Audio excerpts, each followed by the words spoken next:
Shell's new plan is a test of investors' green resolve. Imagine a scenario.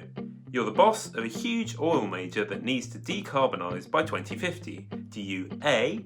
execute a handbrake turn out of emissions-heavy oil production and go big in wind power, which you don't really know much about, or B. kind of keep on doing what you were doing in the hope that, like Mr. Micawber from Charles Dickens, something turns up? If you chose A, you're BP's Bernard Looney, and since your September strategy day, your shares have underperformed because some investors worry that your pledge to cut oil and gas output by 40% will leave them with no dividends. If you chose B, you're Ben van Beurden, who this week said Royal Dutch Shell's oil output will fall at a much slower rate. How do you work out who's right? With the oil price back above $60 a barrel and Van Beurden's balance sheet in better shape, conservative investors will stick with him.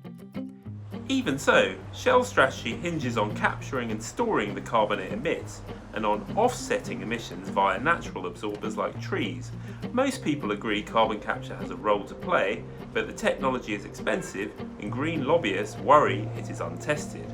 As for trees, limiting warming to 1.5 degrees Celsius assumes, in Shell's own scenario, a reforestation of an area approaching that of Brazil.